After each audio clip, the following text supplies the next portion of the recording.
So definitely check it out. It's so good. It's so catchy. You will sing along to every song. Yep, The absolutely. choruses, everything. The verses, and he sounds good. I like his clean vocal yeah, singing. his singing voice is great. It's solid. And I recommend going through and actually reading the lyric sheet too, because the lyrics are actually really good too. Yeah. And that's, it's a credit to him. It's a credit to him, to Gene Hoglan, to Brian Beller for putting together this album. Yeah. So. Yeah, Hoagland on the fucking drums again. I mean, fucking beast. Yeah. It makes it look so easy. Yeah. So yeah, that was my number 3. Oh wow. So Daryl, what was your number 3? Well, my number 3 was actually a band that you got me into. It was Atoma. I made it all the way up to number 3 because I rocked that album once. Once I actually got the physical CD. Yeah. I rocked that for quite a while, and like you said, it's the first instrumental.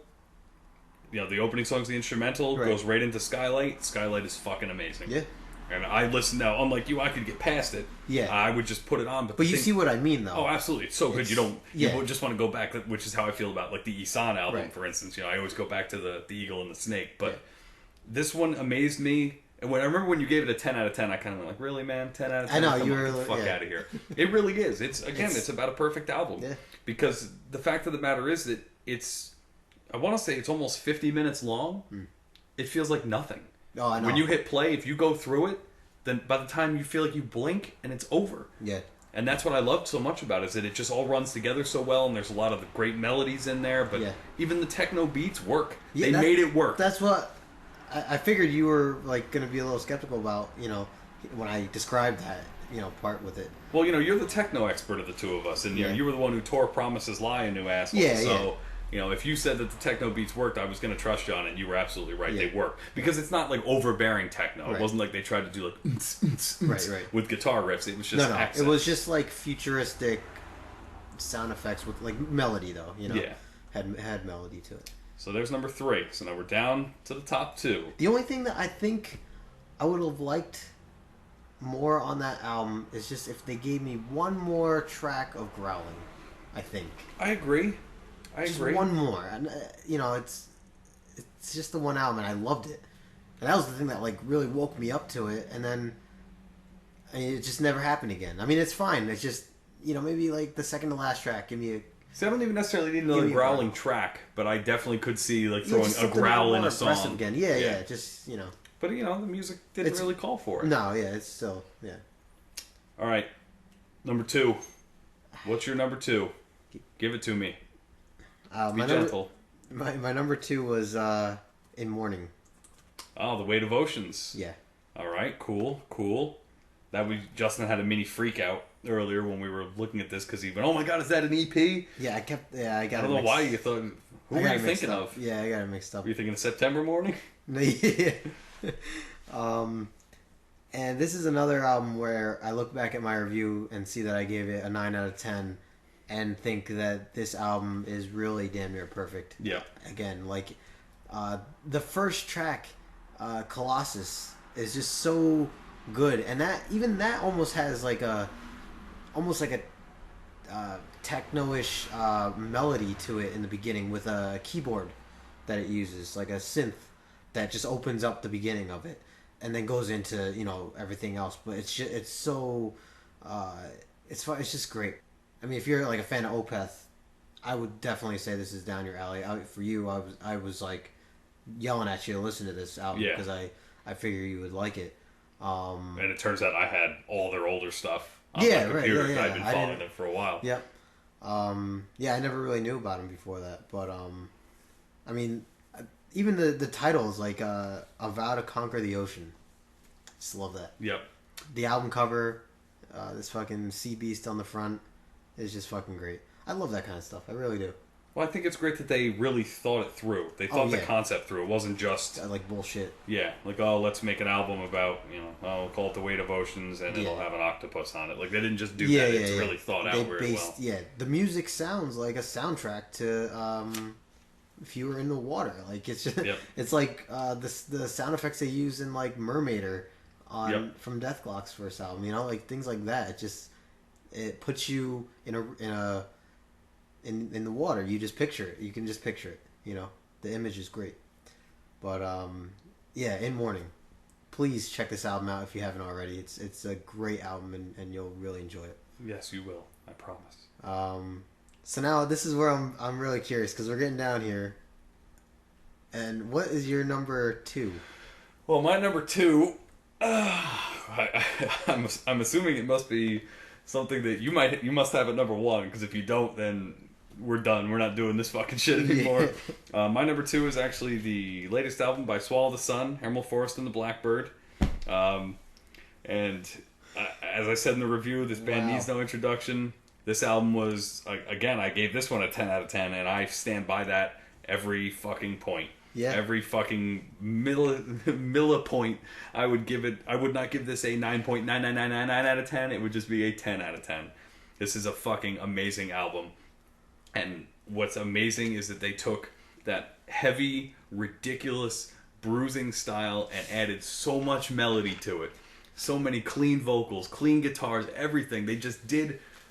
What more can they do? What more could you possibly do? No, it's true. I like that. They give all the different styles of growling too, between the death metal growling and the high pitched, like almost black metal screaming. Almost, yep. You know, they took everything that they did in The Morning Never Came, Ghosts of Lost, Hope. They took everything and put it all into this album. Yeah, and I know you really liked The Morning Never Came because you liked the black metal screeching in songs like Swallow. Yeah, I was a big fan of Hope, because I thought that the little melodic passages were the perfect accent. And in this album, they added all of that. Fucking unreal. I'm going to go ahead and say that I feel like we both forgot an album. And I'm going to say that I forgot that album. You forgot that one? I have 2 number 1s, and that is definitely going to be up there. Because I don't know. But my number 1... If it's not yours, which I know what your number 1 is now, and it's not my number 1, and that means that you forgot this album. No, it's impossible. Well, so my number 2 is Swallow the Sun, Emerald Forest and the Blackbird, which is an amazing album. So now we'll go on. All right, let's just fucking get to it. Now, do you want to do our honorable mentions before we talk about number 1? Talk about the ones that just didn't make it? Sure. All right, well, just give us like 2 that would have made it but didn't quite. I really only had like 2. Helvetios.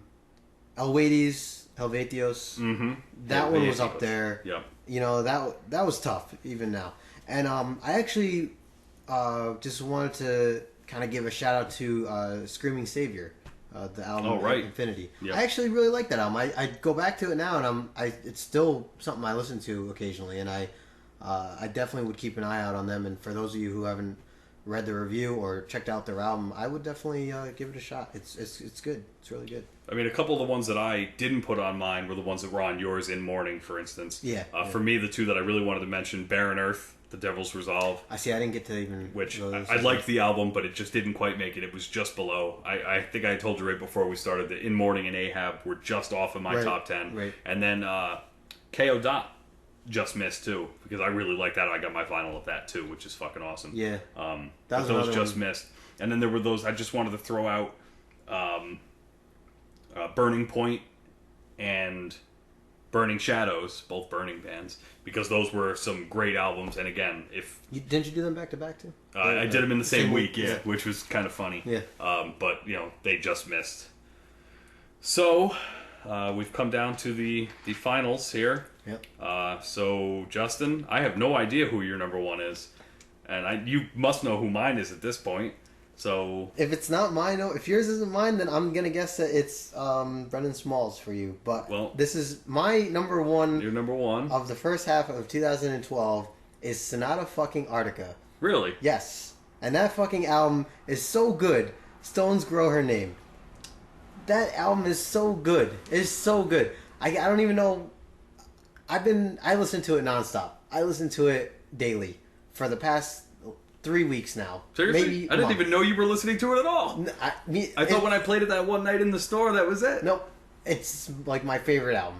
That's your number 1? I love that album. Really? I fucking love that album. Holy shit. And for you to not even put that on your top 10, I'm surprised. I want to say that you forgot. Nope, I didn't. My initial incarnation of my top 10 had that at number 6. And then it slid to number 8 because I was like, oh, I gotta get Jeff Loomis. Then you put it in your honorable mentions. No, I didn't. I forgot about it in my honorable mentions, but it was on my top 10, and there were just too many good things that I couldn't. It's things that I listened to a lot more. Yeah, I'm in love with that album. Oh, I really agree. That album is fucking great, and especially after the Days of Grays, which was fucking awful. Right. This one was a great comeback album right now. If you go around the internet and read reviews for the new one, they get torn apart again. Most people didn't like it. They thought that this one was even worse than the last one. Really? I saw comments like on their message boards and shit saying that they've lost it and they should just quit because this album's terrible. But really, I'll admit, Shitload of Money is a joke. Yeah, that is. And it probably is a joke, honestly. So what? Got a shitload of money. Let them have fun. They're fucking having fun. Let them have fun. Oh yeah, but it was right back. A lot of the songs to me sounded like they were from Unia. Yeah, maybe that was it. Maybe these songs were left over. The melodies were great. The keyboard parts were perfect. Yep. They were just absolutely perfect. The solos just fucking blow you away, and the choruses in every song is just so catchy, and it's epic. I Have a Right is my favorite song on the album. Track number 5. And again, I think lyrically it's a cheesy song, but it's executed so well. Yeah, it's so good. And then from there, Alone in Heaven it slows down a little bit and has that. It could almost be like a Disney song. The way that it's like a ballad is like, it's. One of the lyrics is like, "Please don't be mean to me," you know, like. But it's, I don't know, it's so good. Was the Cinder Blocks? That was another. That's the Redneck Hoedown. Yeah. Oh my god! And then the Wildfire, the part 2.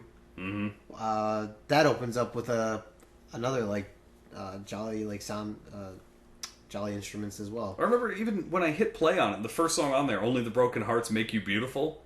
Oh yeah. As I'm reading the title, I'm like, "There's no way this is going to be good. This is going to be terrible." And even that one, it starts off so well. It just hits so perfectly. And I'll agree. I can't really argue with that choice. I mean, I didn't know you had been listening to it that much. Yeah. And I actually want to give the audience here a little peek. You sent me a text message yesterday when you told me that your list was done. Yeah. And you said, I have a feeling that our number ones will be similar because the album I chose is just too fucking good and I know you'd agree. Mm-hmm. And we agreed that we were both going to pick Lotus Circle as our number one album because you gave it a 1 out of 10, which meant it was number 1. And then I guess we both reconsidered. Yeah. Wow. So Sonata Arctica takes your number 1. Yeah. Now, honest question, where do you think it's going to be come year's end? I mean, I know there's a lot coming out. There's new Catatonia, there's new Slayer. Everything's going to be out by the end of the year. But do you think this is good enough? Oh, I'm out for my full year. For your full year, top 10? Do you think it's going to make it? Yes. Unless you get amazing second half. Yeah, it really has to be. Well, it would be an amazing fucking year then. I mean, already it's an amazing fucking year, but like, for it to not make it. I mean, what was it last year? My number 1 halfway through was Sonata. Stradivarius. Yeah, Stradivarius is. And did it make it to the end? Elysium. No, actually, it. And my Amorphous was number 1 for me, and that didn't make it at the end either. Yeah. So that's why I look back and it is scary because I guess it is possible Sonata Arctica couldn't, but the way I'm listening to it and it's just so good.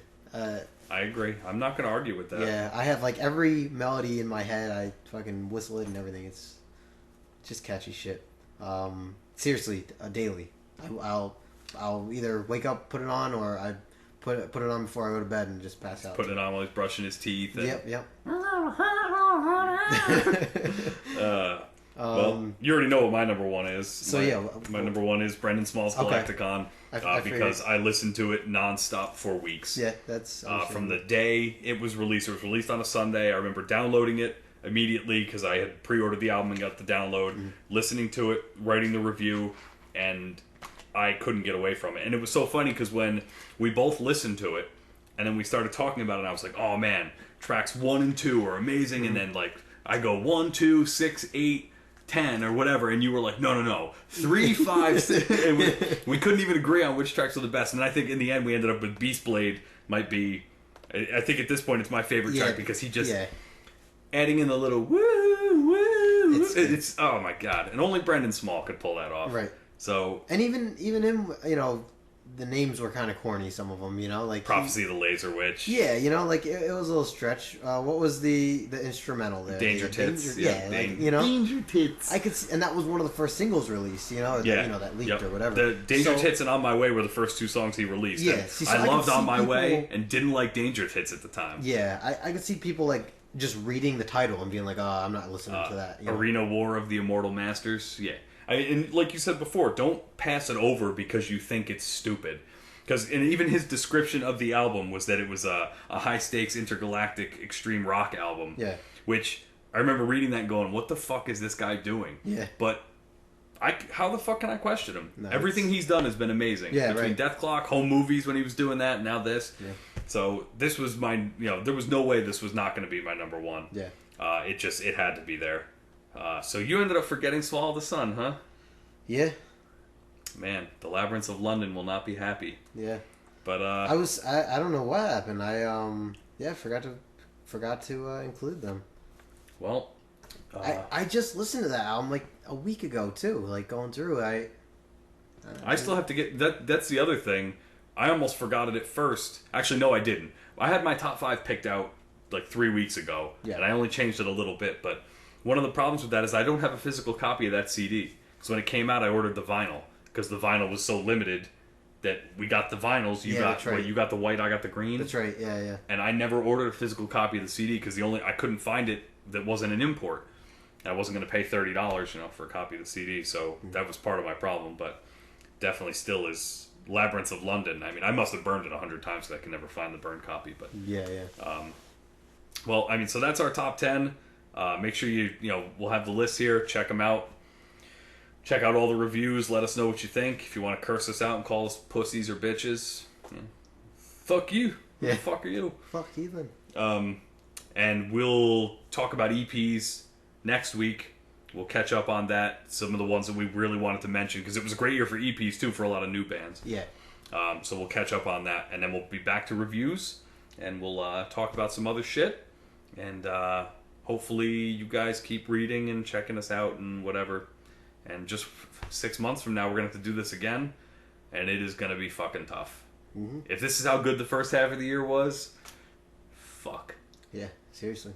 So, I actually, guys, I have a joke for you, Justin. All right. I got 2 jokes for you. Okay. Did you hear about the kidnapping next door? No, I didn't. His mom woke him up. Oh my gosh, that's... And then go out on this one because it seems to fit. You're just a Cannibal Corpse. Uh-huh.